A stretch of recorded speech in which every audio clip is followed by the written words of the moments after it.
La pequeña Carmen, 7 años, estaba de pie en la acera del barrio más lujoso de Madrid con un cartel hecho a mano. Se vende. 50 euros. Mamá necesita dinero para comida. Su bicicleta rosa con rueditas era todo lo que poseía de valor. Cuando Carlos Mendoza, CEO despiadado de Industrias Mendoza, detuvo su Mercedes frente a ella, no reconoció en la niña a su sobrina, la hija de la hermana que había despedido brutalmente un mes antes por pedir un día libre. Pero cuando Carmen levantó los ojos y susurró, «Tío Carlos», el mundo del poderoso empresario se derrumbó en 1000 pedazos, porque a veces el precio del éxito sin corazón es perder la única familia que realmente tienes. Era una mañana de octubre cuando Carlos Mendoza, 42 años de éxito despiadado, envueltos en un traje de 5.000 euros, conducía su Mercedes por el barrio de Salamanca, la zona residencial más exclusiva de Madrid. Iba camino a cerrar otro negocio millonario, la mente ya proyectada en los beneficios que generaría, despidiendo a la mitad del personal de la empresa recién adquirida. Fue entonces cuando la vio, una niña de unos 7 años, vestida con un vestidito azul descolorido pero limpio, estaba de pie junto a una bicicleta rosa con rueditas. Sostenía un cartel de cartón escrito con rotuladores de colores. «Se vende. 50 euros. Mamá necesita dinero para comida». Carlos redujo la velocidad instintivamente. No por compasión, esa palabra la había eliminado de su vocabulario emocional años atrás, sino por irritación. ¿Qué hacía una niña pobre en ese barrio? La seguridad privada debía ser alertada. Estaba a punto de llamar al servicio de vigilancia cuando algo en la postura de la niña lo detuvo. La pequeña no tenía el aire de una mendiga. Estaba erguida, con una dignidad que contrastaba con su evidente pobreza. El pelo castaño estaba recogido en 2 coletas ordenadas. Los zapatos, aunque gastados, estaban limpios, pero eran los ojos los que capturaron involuntariamente la atención de Carlos, grandes, marrones, llenos de una determinación que no pertenecía a una niña tan pequeña. Aparcó el Mercedes y se acercó, más por curiosidad que por otra cosa. La niña lo miró acercarse sin temor, apretando el cartel con sus pequeñas manos. Carlos observó la bicicleta. Era evidentemente amada, decorada con pegatinas de princesas Disney y unicornios, la cesta delantera llena de flores de plástico de colores. El timbre tenía forma de mariquita. Era el tipo de bicicleta que toda niña soñaba, el tipo que los padres compraban con sacrificio para ver sonreír a su hija. La niña interpretó su mirada como interés y enderezó los hombros. Con voz clara pero temblorosa, explicó que la bicicleta funcionaba perfectamente, que siempre la había cuidado mucho, que valía mucho más de 50 euros, pero esa era la cantidad que mamá necesitaba para hacer la compra. Carlos sintió algo moverse en lo profundo, un eco de una emoción olvidada, pero la suprimió inmediatamente. No tenía tiempo para las tragedias de los pobres. Estaba a punto de marcharse, cuando la niña añadió algo que lo heló. Dijo que su mamá era muy trabajadora, que siempre cumplía, pero que su jefe malo la había despedido solo porque había pedido un día para llevarla al médico. Ahora mamá lloraba a escondidas por la noche, pensando que ella dormía. Carlos se tensó. Un mes antes había despedido a una empleada por absentismo. Había osado pedir un día de permiso para atender a su hija enferma. Lo había hecho sin pensarlo 2 veces, un ejemplo para los demás empleados que pensaban que podían anteponer la familia al trabajo. Pero no podía ser. Madrid era grande, debía ser una coincidencia. Sin embargo, mientras observaba más atentamente a la niña, algo familiar en sus rasgos comenzó a atormentarlo. La pequeña continuaba hablando, ajena al terremoto interno que sacudía al hombre frente a ella. Contaba que vivían en Vallecas ahora, en un piso muy pequeño que olía a humedad, que antes vivían mejor, pero desde que papá las dejó, mamá había tenido que trabajar mucho para mantenerlas. Carlos se agachó frente a la niña, poniéndose a su altura. De cerca, podía ver mejor los detalles. La forma en que apretaba los labios cuando estaba concentrada, el pequeño lunar en la mejilla izquierda, el hoyuelo que aparecía cuando intentaba una media sonrisa. Detalles que le recordaban a alguien. La niña le contó que se llamaba Carmen, que tenía 7 años y 3 meses, que iba a segundo de primaria en el colegio público de Vallecas. Dijo que era buena estudiante, que la señorita siempre decía que era muy lista, pero que últimamente no podía concentrarse porque siempre tenía hambre. El comedor escolar costaba demasiado, y mamá le preparaba un bocadillo, cuando había pan. Carlos sintió que el mundo comenzaba a girar. Carmen, su sobrina, se llamaba Carmen, la hija de su hermana Isabel, que no veía desde... ¿cuánto tiempo? ¿2 años? ¿3? Desde cuándo había cortado los lazos con ella, porque consideraba su vida modesta una vergüenza para su imagen de CEO exitoso, pero Isabel no trabajaba para él. ¿O sí? Con creciente horror, Carlos recordó. Isabel había vuelto a usar su apellido de soltera después del divorcio, García. Isabel García, la empleada del departamento administrativo que había despedido un mes antes sin miramientos. La niña continuaba hablando, ignorante del terremoto emocional que sacudía al hombre frente a ella. Contaba cómo mamá había buscado trabajo en todas partes, pero sin referencias nadie la quería. Cómo habían tenido que dejar el piso bonito de Carabanchel y mudarse a uno diminuto en Vallecas. Cómo mamá había vendido todo, las joyas de la abuela, la televisión, incluso su abrigo de invierno. Carlos se levantó bruscamente, la respiración entrecortada. No podía ser verdad. No podía haber despedido a su hermana sin saberlo. Pero las piezas del rompecabezas encajaban perfectamente. Isabel siempre había usado el diminutivo Isa en familia, pero formalmente era Isabel. Después del divorcio, había vuelto a ser García. Se había hecho contratar en su empresa, probablemente esperando una reconciliación que nunca llegó. La niña lo miraba con esos ojos marrones tan parecidos a los de su madre, a los de su hermana. Y en un momento de claridad devastadora, Carlos comprendió que había tenido a su sobrina delante todo este tiempo sin reconocerla. Había crecido.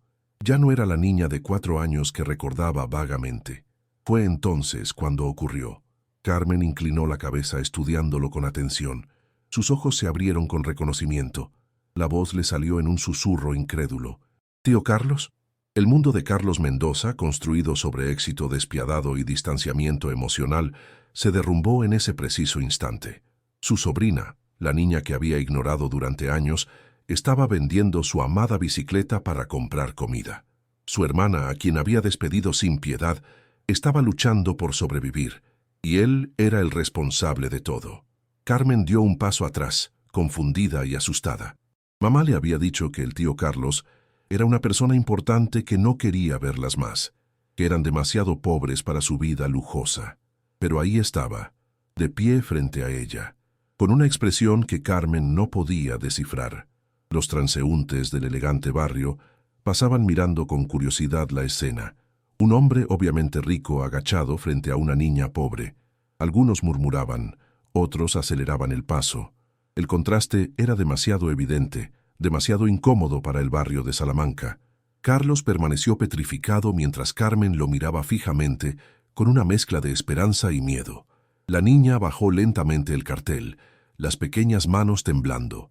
Luego, con la lógica inocente de los niños, preguntó si él quería comprar la bicicleta, que para él 50 euros no serían nada. Esas palabras fueron como puñetazos en el estómago. Su sobrina no le pedía ayuda, no lo acusaba, no mendigaba, simplemente le estaba proponiendo un negocio, con la dignidad que había heredado de su madre. Carlos miró alrededor desesperado, como buscando una vía de escape de esa realidad que lo estaba hundiendo. El barrio rico y perfecto parecía de repente una prisión dorada. Los edificios señoriales con sus balcones de hierro forjado eran testigos silenciosos de su vergüenza. Le preguntó a Carmen dónde estaba su madre. La niña explicó que Isabel había ido a otra entrevista de trabajo, que la había dejado allí porque el barrio era seguro y esperaba que alguna familia rica comprara la bicicleta. Había prometido volver en 1 hora. Carlos miró el reloj. Eran las 10 de la mañana. Su hermana había dejado a una niña de 7 años sola en la calle, no por negligencia, sino porque no tenía alternativas. No podía pagar una canguro, no podía llevarla a la entrevista, no tenía a nadie a quien confiarla. La rabia comenzó a crecer en él, pero no hacia Isabel, hacia sí mismo, hacia el monstruo en que se había convertido. Recordó el último encuentro con su hermana, 3 años atrás. Isabel Había venido a pedirle ayuda después del divorcio. Él la había despachado con frialdad, diciéndole que debía aprender a valerse por sí misma, que no podía depender siempre de la familia. La había acusado de haber tomado malas decisiones, de haberse casado con un fracasado, de no estar a la altura del apellido Mendoza. Carmen se sentó en el bordillo, las piernas evidentemente cansadas. Carlos notó que sus zapatos estaban pegados con cinta adhesiva. El vestido, mirándolo mejor, tenía pequeños remiendos hechos con cuidado. Todo en esa niña gritaba pobreza digna, el tipo de pobreza de quien lucha cada día por mantener un mínimo de normalidad. Sin pensarlo, Carlos se sentó a su lado en el bordillo, sin importarle su traje de 5.000 euros. Carmen lo miró sorprendida. Probablemente ningún adulto bien vestido se había sentado en el suelo con ella. La niña comenzó a hablar, como hacen los niños cuando se sienten escuchados. Contó cómo mamá trataba de protegerla, de hacerle creer que todo estaba bien, pero ella sabía. Oía a mamá llorar por la noche. La veía contar las monedas, dividir las porciones de comida para que a ella siempre le tocara la parte más grande. Contó del día del despido. Mamá había vuelto a casa destrozada. Había dicho que su jefe era un hombre sin corazón, que no entendía lo que significaba ser madre soltera. Carmen no sabía que ese jefe sin corazón era su tío. Carlos sintió algo romperse dentro de él. Un muro que había construido año tras año, ladrillo a ladrillo, hecho de ambición, avaricia e indiferencia.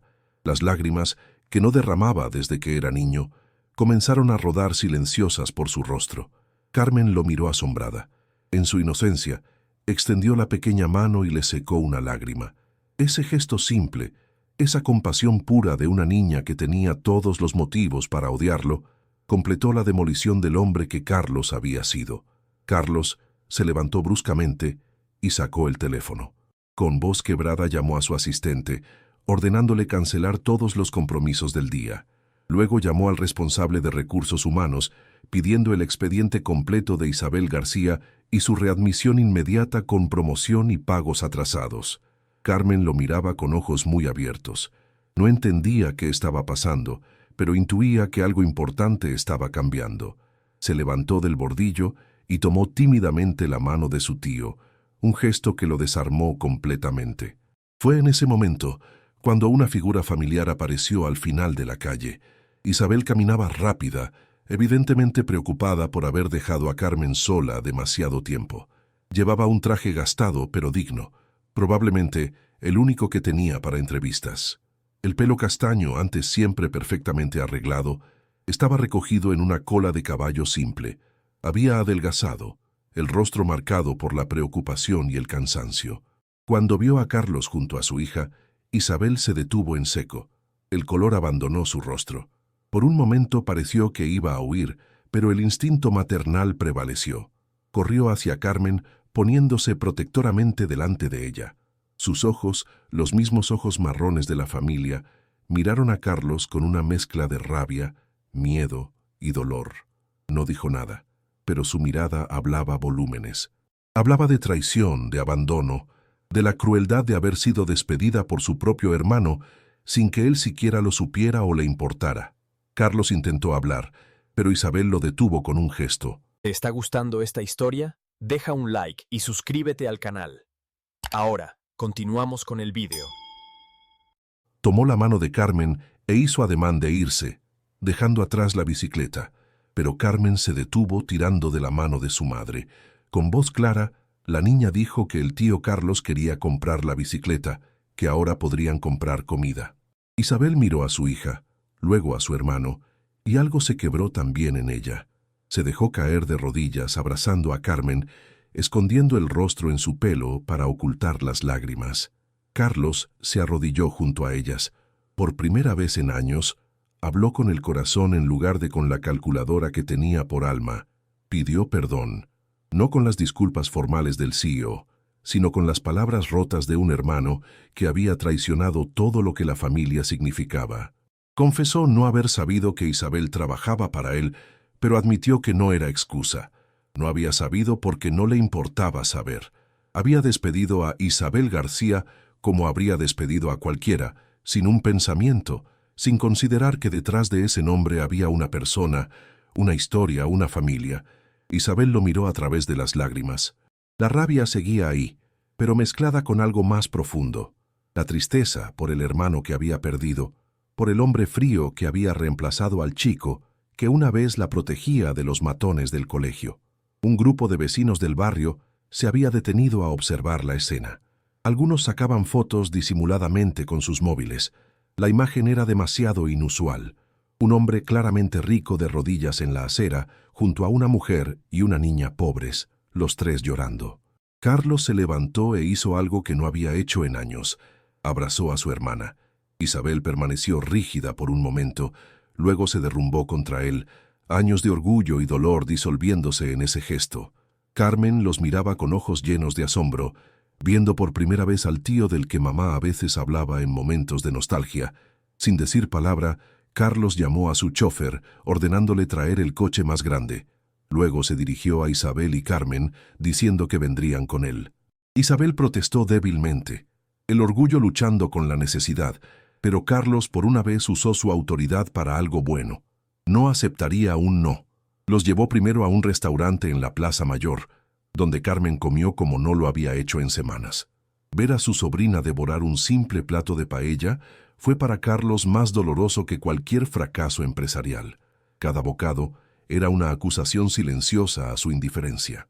Mientras Carmen jugaba en el pequeño parque infantil del restaurante, Carlos e Isabel finalmente hablaron. Ella contó los últimos años, el divorcio de un marido maltratador, la lucha por proteger a Carmen, la decisión de volver a Madrid, esperando un nuevo comienzo. Había aplicado a su empresa usando el apellido de soltera, esperando quizás inconscientemente una reconciliación que nunca llegó. Contó del día del despido, cómo había esperado hasta el último momento que Carlos apareciera, reconociera el nombre, detuviera todo, pero él ni siquiera se había presentado a la reunión donde se anunciaban los despidos. Había sido el responsable de recursos humanos quien entregó la carta, fría e impersonal como todo en Industrias Mendoza. Carlos escuchó en silencio, cada palabra un clavo en el ataúd de su vida anterior. Comprendió que al construir su imperio había perdido su humanidad. Se había convertido exactamente en el tipo de persona que su padre, muerto cuando eran niños, habría despreciado. Recordó a su padre, un hombre sencillo que había trabajado honestamente toda su vida en una fábrica de Getafe, que repetía siempre que la familia era lo primero. ¿Cómo había podido traicionar tan completamente esos valores? Después del almuerzo, Carlos los llevó a un nuevo apartamento en el centro de Madrid, uno de los inmuebles propiedad de su empresa. Isabel protestó que no podía aceptar, pero Carlos fue inflexible. No era caridad, dijo, era restitución. Le estaba devolviendo la dignidad que le había quitado. Mientras Carmen corría emocionada por las habitaciones del apartamento, mucho más grande y luminoso que el cuchitril húmedo donde vivían, Carlos tomó una decisión que cambiaría todo. Anunció a Isabel que reestructuraría completamente la política empresarial de Industrias Mendoza. No más despidos despiadados. Crearía un fondo de asistencia para empleados en dificultades, una guardería empresarial, permisos retribuidos para emergencias familiares. Todo lo que debería haber hecho años antes si no hubiera estado cegado por la codicia. Isabel lo miró con esperanza cautelosa. Era un comienzo, dijo, pero las heridas eran profundas y tomaría tiempo. Carlos asintió. Tenía todo el tiempo del mundo ahora, porque había comprendido que sin familia, todos sus millones eran solo números vacíos en una cuenta bancaria. 6 meses después de aquel día en la acera, la vida de los tres había cambiado radicalmente. Isabel había vuelto a trabajar en Industrias Mendoza, no como simple empleada administrativa, sino como directora del nuevo Departamento de Bienestar Empresarial, encargada de implementar todas las reformas que Carlos había prometido. Carmen asistía a un buen colegio, tenía amigos, hacía ballet, su sueño de siempre, pero sobre todo, había recuperado al tío que pensaba haber perdido para siempre. Carlos pasaba cada fin de semana con ellas, redescubriendo lo que significaba ser familia. La bicicleta rosa con rueditas no había sido vendida. Carlos la había comprado por 5.000 euros. Le dijo a Carmen que era una pieza de colección y la había hecho restaurar. Ahora ocupaba un lugar de honor en su despacho, un recordatorio constante de cuán cerca había estado de perder todo lo que realmente importaba. La transformación de Carlos no pasó desapercibida. Los empleados, inicialmente escépticos, vieron un cambio genuino. El CEO despiadado se había convertido en un líder que realmente se preocupaba por las personas. La productividad, paradójicamente, aumentó. La gente trabajaba mejor cuando se sentía valorada, no aterrorizada. Un día, durante una reunión del Consejo de Administración, uno de los accionistas cuestionó las nuevas políticas demasiado blandas. Carlos se levantó y señaló la bicicleta rosa en su despacho. Contó la historia de Carmen, del cartel, del momento en que se dio cuenta de en qué se había convertido. Habló con una pasión que nadie le había escuchado cuando hablaba de beneficios. Dijo que una empresa que destruía familias para aumentar márgenes no era una empresa exitosa, era un fracaso moral. Algunos accionistas se fueron, pero otros se quedaron, inspirados por la nueva visión. Industrias Mendoza se convirtió en modelo de responsabilidad social empresarial, demostrando que se podía ser rentable sin ser despiadado. Isabel, por su parte, había perdonado a su hermano. No completamente. Algunas heridas eran demasiado profundas, pero lo suficiente para permitirle ser parte de sus vidas. Veía el remordimiento genuino en sus ojos, la forma en que trataba de compensar el tiempo perdido con Carmen. Carmen había florecido. La niña que vendía su bicicleta por hambre era ahora una estudiante brillante, segura de sí misma, que hablaba con orgullo de su tío que ayudaba a la gente. No conocía todos los detalles de lo sucedido, pero sabía que el tío Carlos había cambiado, que ahora era bueno. Una tarde, mientras cenaban los tres juntos en el apartamento que ya se había convertido en un verdadero hogar, Carmen hizo una pregunta que congeló momentáneamente la atmósfera. Preguntó por qué el tío había sido malo antes y bueno ahora. Carlos e Isabel intercambiaron una mirada.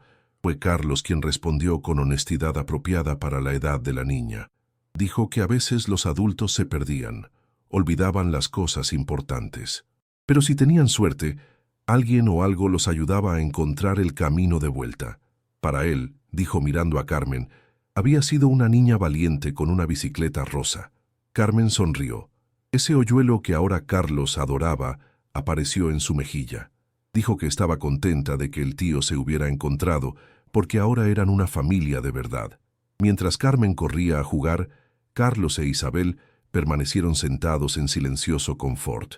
El sol se ponía sobre Madrid, tiñendo el cielo de rosa y naranja. Era el mismo cielo bajo el cual 6 meses antes una niña desesperada había intentado vender su bicicleta. Carlos pensó en cuán cerca había estado de perder todo esto. Si no se hubiera detenido ese día, si no hubiera reconocido a Carmen, habría seguido siendo el CEO exitoso, pero vacío, que había sido durante años. Habría continuado despidiendo personas sin rostro, destruyendo familias sin saberlo o importarle. Isabel le puso una mano en el hombro. No hacían falta palabras. Ambos sabían que el camino era aún largo, que había heridas por sanar, confianza por reconstruir, pero estaban en el camino correcto. Cuando Carmen volvió, arrastrándolos para ver el dibujo que había hecho en el colegio, Carlos vio que había dibujado 3 figuras tomadas de la mano, una niña con coletas, una mujer con el pelo castaño y un hombre con traje y corbata. Debajo había escrito con su caligrafía incierta, «Mi familia». Carlos sintió los ojos escocer. Durante años había medido su éxito en facturaciones, adquisiciones, beneficios, pero ese dibujo simple valía más que todo su imperio. Era la prueba de que no todo estaba perdido, que la redención era posible, que el amor familiar podía sobrevivir incluso a la traición más profunda. Mientras Carmen explicaba emocionada cada detalle del dibujo, Carlos hizo una promesa silenciosa. Nunca más permitiría que la ambición cegara su humanidad. Nunca más olvidaría que detrás de cada empleado había una historia, una familia, una vida. La bicicleta rosa en su despacho permanecería allí para siempre, un aviso y un recordatorio. Un aviso contra la arrogancia del poder, un recordatorio de que a veces la salvación viene de los lugares más inesperados, como de una niña de 7 años con un cartel hecho a mano y el coraje de hacer lo que debía para ayudar a su madre. Esa noche, mientras acompañaba a Carmen a la cama, la niña le preguntó si podían ir en bicicleta juntos al día siguiente al Parque del Retiro. Carlos prometió que comprarían una bicicleta también para él, así podrían pedalear juntos.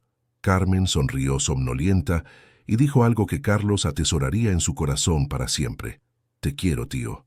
Me alegro de que hayas vuelto». Mientras cerraba suavemente la puerta de la habitación de Carmen, Carlos comprendió que volver era la palabra perfecta. No solo había vuelto a la vida de Isabel y Carmen, había vuelto a sí mismo, al hombre que su padre habría querido que fuera, al hombre que siempre había sido bajo capas de ambición y avaricia. Al día siguiente, cumplió su promesa. Compró una bicicleta y pasó la tarde pedaleando con Carmen por el Retiro. Para los transeúntes eran solo un hombre y una niña que reían juntos, tío y sobrina disfrutando de un hermoso día. Nadie habría imaginado que 6 meses antes, esa misma niña estaba a punto de vender su amada bicicleta para comprar comida. El círculo se había cerrado. La bicicleta que casi había separado para siempre a una familia se había convertido en el símbolo de su reunión.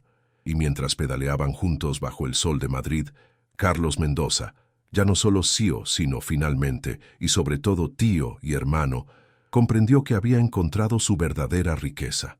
No estaba en las cuentas bancarias o en las propiedades inmobiliarias.